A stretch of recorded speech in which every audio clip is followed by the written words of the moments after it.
Welcome to Caffeine Not Included. I'm Daryl Mott. I'm Brennan Poole, and this is a show where we review shows or movies or documentaries or, whatever floats your boat. Yeah, whatever you watch, we watch. Pretty much. But we watch more, and then we talk about it. And this week, we're talking about the documentary Free Solo, which we saw in IMAX, by the way, which was freaking awesome. It's about Alex Honnold. We don't know his we keep saying his name wrong. Yeah, so he's a famous, world famous athlete, and his shtick, if you will, is he does free soloing, which is the rock climbing act with no ropes. No ropes. No ropes, bro. That is sketchy. Yeah, and for those of you who don't know, Brennan's also an athlete, and we don't even get into that. But I don't climb without safety, though. But as an athletic achievement, what did you think about this? This is an unbelievable achievement. I mean, I don't think anybody will attempt this again. I mean, maybe in the future, but basically, this guy Alex, he climbs El Capitan in the Yosemite Valley in California with no ropes. It's 3,000 foot climb. Picture guys. the wall from Game of Thrones. He climbed it with no ropes. Okay, it's absolutely absurd, but. You're like, how do they make a movie out of that, right? Well, basically, the movie is about by a famous filmmaker, Jimmy Chin. Yeah, this guy is like the go-to. He's done stuff with like other mountain movies. Bravo, Jimmy! By the way, it was. Yeah, him and his team are rock climbing around this maniac. They actually do have ropes because they're holding the cameras. Yeah, they're hanging on the side of the mountain with cameras. Like, can you imagine? And he's climbing with no ropes, and all of them are the whole film are just like. That's what the film's about. If we are filming this, and this guy falls.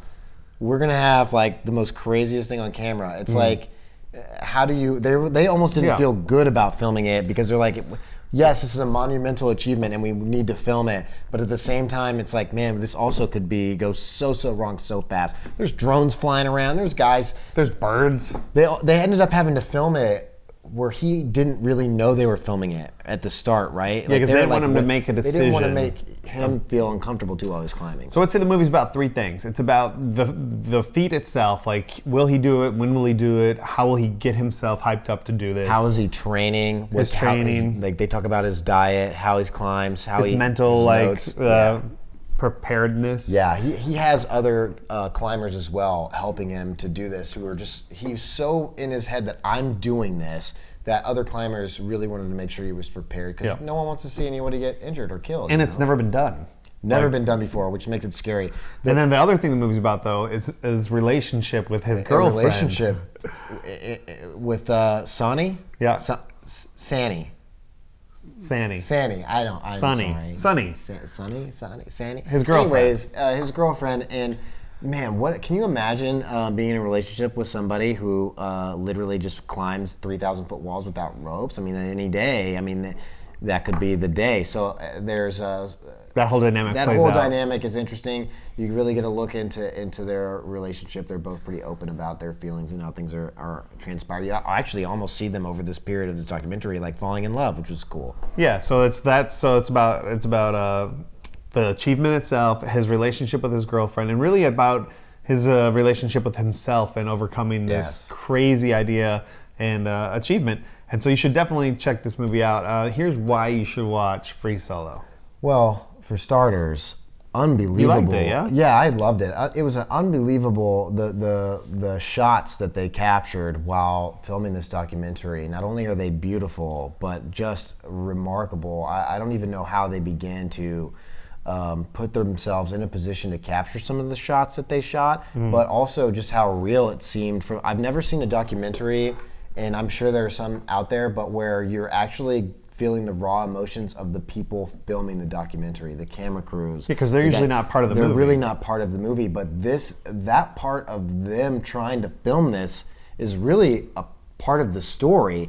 And so I thought it was great that they also captured a lot of moments of the crew talking and discussing their feelings and being so nervous and trying to make sure they get things right. Should we continue on filming this? Like, all this drama is kind of around it, and it's just interesting to see how they navigated it. Yeah, and Alex himself, like, he lives in a van. He's super low key. He's never like had a place to live, and so you're watching him grow as a person with the help of Sonny?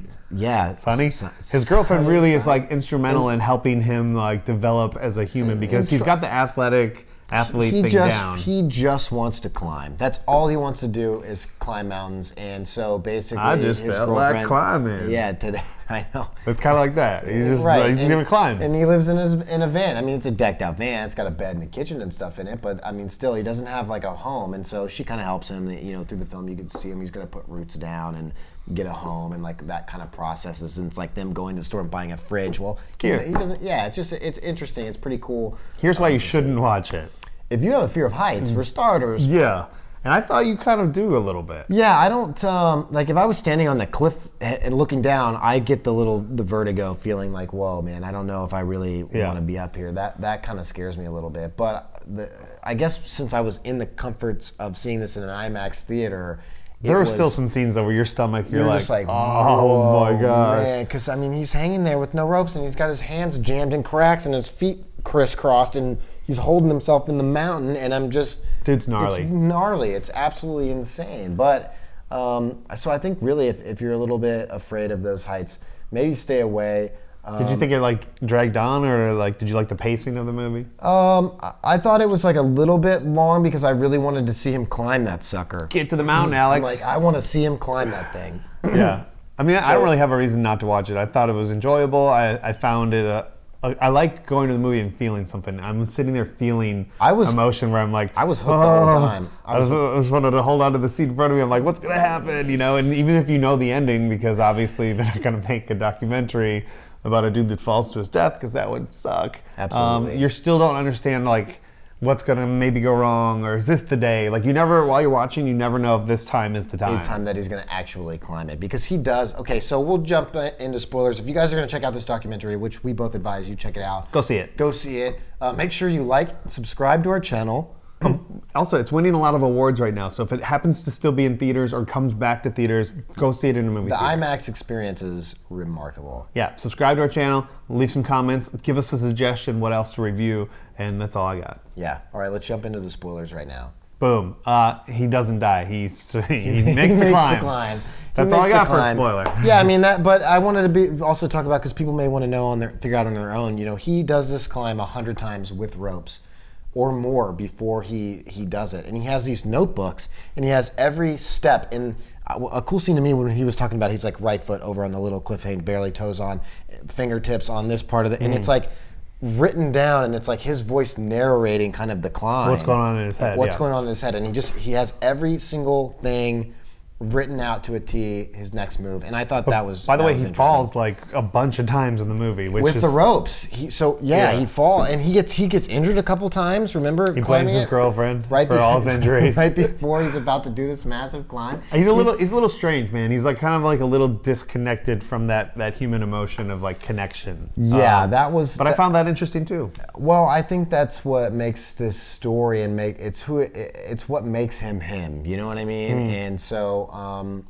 You know, his story is very interesting. It's definitely one that I think everyone should check out. I was blown away. I didn't even know about this guy until I went and saw it. I didn't even really understand what free soloing was until I saw the documentary, and now I'm just like, whoa, that was crazy. I would say it does not make me want to go rock climbing. Like, I don't feel like this brought me any closer to wanting to be a rock climber, so that's not going to happen. But if you do enjoy the movie, good news for you. He's done TED Talks. He was on Joe Rogan. Like, this guy is on the press tour. I think there's a book.